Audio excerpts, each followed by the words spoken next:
With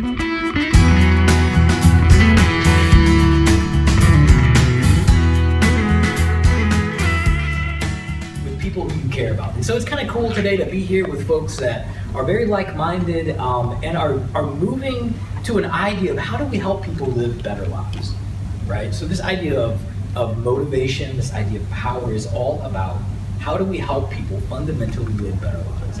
And I think if you were to poll all of us, that would be something that was very important to all of us.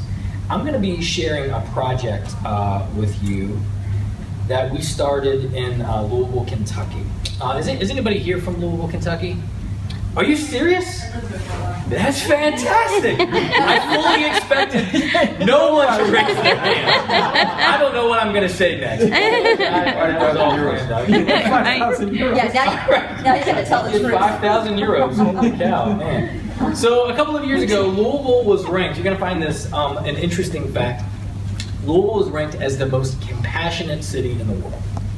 Yeah, it's a great city. If you've never been there, you should visit it. We have lots of great attractions. Louisville was named the most compassionate city in the world.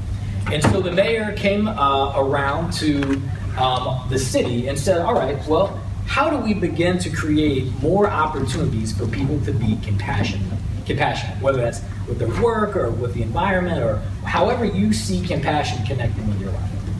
And that's where we kind of started our journey here. So before I go much further, what I want to do is to mention to you that I am representing a team of researchers on a project that is ongoing for the past 3 years. So my colleagues, Dr. Mirala Garaja, Dr. Denise Cumberland, and Dr. Jason Amicus, who were central to this project, aren't able to be here. And the person whose heart has moved this project forward, Mary Ann Honeycutt Elwood, was not able to be here with us at all. But I'll talk extensively about her work, because without her, this project would have never launched. It is because of her passion that we're able to even talk about this. So when the mayor came to the community of Louisville, and he particularly came to the business community, he said, you need to figure out how to develop more compassionate places of business. And understandably, businesses were like, wait, that sounds super soft. That's not connected to profitability. You're going to have to show me some numbers on that. So the mayor came to us and said, can you develop some kind of an ROI for us to take back to businesses? And here's what we thought. That if one person could influence the idea of compassion in a workplace, that person would probably be the leader. Because we so often, I've been in so many presentations today, where it's the leader who creates the distal experience for someone at work. We oftentimes will define our work experience based on how we experience that person. And so we thought, well, if there's someone in the workplace that can do that, perhaps this person is the leader, right? They're the closest and they can influence it. Here's the power behind this. That for our city, if we could show any relationship at all, and I want you to keep that in mind, because later on I'm going to show you the metrics. That if we could literally show any relationship at all, that we could fundamentally shift the way business is operated, not only in our city, but you may not know this, compassion is a global movement. There's the Compassion Action Network, there's Compassion International, and their mission is to infuse the idea of compassion throughout the world, and particularly within the business community. As a faculty member at the University of Louisville, this could fundamentally shift the way I teach leadership. These are competencies that we had never thought about before. So I'm going to drop a big word here. Here's how we did this, right? So we did a mixed methods study. I wish I could tell you that everything was laid out really early on. This is a 3-year evolving process. What we ended up with was what we call a 2-stage embedded sequential equal status design. Here's what that means. We have 2 different studies. The qualitative portion of our study is embedded within the quantitative portion, and I'll show you that. Each stage of the study had equal weight within the outcomes of the study. So qualitative did not dominate the quantitative, but just because it came first. And here's how we started. We went out in the business community and we asked our community leaders, who in the community would you define as a particularly compassionate leader? We gave them a rough definition of that. And we said, and we want to make sure that not only is that person particularly compassionate, but that person is actually they get results at work. They drive results, they're very productive, they're regarded highly within the organization. Because we didn't want someone who was suboptimal, right? We wanted someone who was really driving organizational performance. And here's where Marianne comes in. I was talking with Marianne is a friend of mine who lives in the city, and we had agreed that she would interview 10 to 12 participants. That she would go out, we would purposefully select these individuals, we would go through an interview protocol, we would transcribe.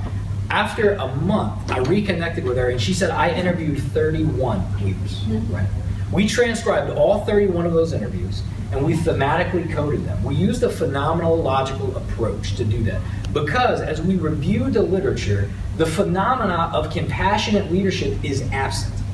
I did a quick study of the ILA program guide. The only mention of compassion is here. It doesn't exist anywhere else. And the idea of compassionate leadership does not yet exist in the literature, in the leadership literature, or any literature for that matter. Now, it's grounded in Jane Dutton's pioneering work out of the Center of Positive Psychology. Her work has moved the idea of compassion forward, and it is because of that work that we can even begin to talk about it. Here's how we ended up defining the idea of a compassionate leader. Now, a compassionate leader did these 6 things. They had integrity, they had a sense of accountability, they had empathy, they lived with authenticity, they had a sense of presence, and they treated people with dignity. Now, I don't think any of that is groundbreaking, but I was excited to find that these 6 things are uniquely what make up the phenomena of compassionate leader as experienced by that leader. As they describe what they did every day, and we took direct quotes from their transcripts, this is how we boiled down. And then they used this idea of compassion within 3 domains of their life. With the organization, with their employees or others, but also with themselves. They took time to self. They had dignity with themselves. They were authentic in their own life. They had empathy for themselves. I think if we took any one of these and promoted any one of these, we would be, if we just treated people with higher levels of dignity, right? The world would, by definition, probably be a better place. So we took these 6 themes and we said, well, we can't stop here. We have to figure out remember, the city's charge was what's the return on investment. And so we developed a scale of compassionate leadership to try to find a way to put some numbers to this. We took all 6 of those themes and we connected 4 behaviorally based competency statements to them. All right. So we had our entire measure was 24 questions in all, broken down by 6 sub-factors, making up a higher order factor of compassionate leadership. Now, here's the moment of truth for a researcher. We've been in this project for, at this point, 2.5 years, right? 2.5 years. You're going to go out, you're going to run the data. First, you're going to look for a company that's going to let you do it, then you're going to run the data. Here's what we did. Here's the nuts and bolts of this. This is a lot of words up here. I just want you to know that we were legitimate in our process, that we used scales that had appropriate psychometrics, that we used programs like M+ for our analysis, and we used Tableau for data visualization, that all scales indicated acceptable psychometric properties. The age and gender and representation of the organization we used, which was a large financial institution located in the Midwestern United States, we had 1,067 participants. When you run the data, it's the moment of truth. It's the moment of truth. We had no idea what we would find. Here's what we found. To say that we were shocked was an understatement. Compassion mattered to everyone. Compassion was related to engagement. Compassion was related to well-being. Compassion was related to job satisfaction. Compassion was related to intent to turn over, and so on and so on and so on. Let's look a little more closely. It had a statistically significant relationship with employee engagement, which is a favorite topic of mine. I mentioned job satisfaction, but effort, innovation, curiosity, how creative people were in the workplace. if we look more, or here's the actual path model, and these are the coefficients. And the idea was that engagement might mediate the relationship between discretionary effort, well-being, and intent to turnover, and in fact it does do that. To look more specifically at that, here are the numbers. Compassionate leadership explains 16% of the variability or the variance in an employee's level of employee engagement. For discretionary effort, we could explain 47% of the variance. For well-being, 26%. Think about what that means. That people who work for a compassionate leader, they fundamentally live life differently. They say things like this: I'm able to have more fun with my family. I'm able to forgive myself for my failures. Overall, generally, I'm happy with my health, just based on the way in which they're experiencing the career. For employee engagement, 2 compassion behaviors for this company really drove the idea of engagement. And it was accountability and dignity.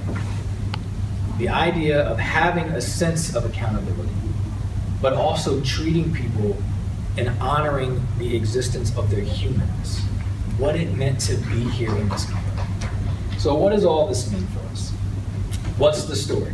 We were able to go back to our city and say there is not only a business case for compassion, there is a compelling business case for developing more compassionate places of work.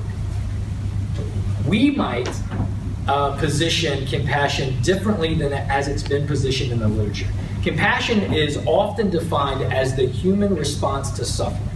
But what we found out through our interviews and through this research is that compassionate leadership is actually a proactive practice. It's not a reactive practice. We don't have to wait for someone to suffer. We need to treat people with dignity. And when we do those things, when we treat people authentically, when we approach folks with a sense of authenticity, that in and of itself, that proactive behavior is their experience of compassion.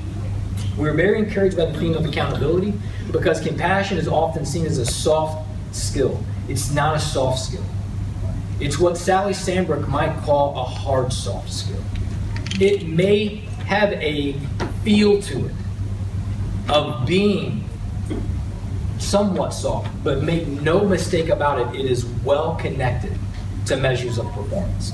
And then we think that these experiences can be developed. So what I've passed around to you are some examples of some of the things that we've developed.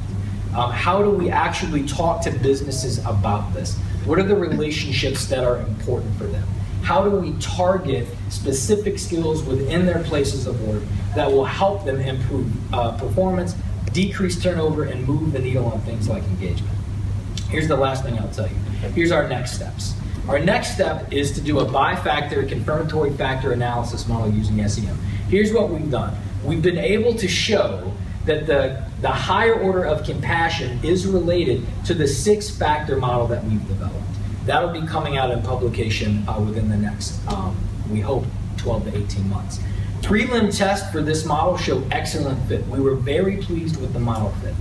We hope to do some simulation studies to look at model fit variations to develop the most parsimonious model. And here's the thing about that. To deploy this in an organization, we have to have a short scale. There's not a high tolerance for long scales, and 24 questions can be long scales. So we're looking for the most parsimonious scale we can provide. We're going to continue to partner with our citywide initiative. We're field testing the curriculum that I've passed out, the reflection guide, and some of the things that are listed in there. And if you're interested in knowing more about how we went about this work, we have an iBook available on Apple iTunes that's absolutely free. You just need to look for Marianne Honeycutt and Compassion, and it'll pop up. You can download it, you can read it, and it'll explain everything. Ladies and gentlemen, it's been a pleasure to spend 15 minutes.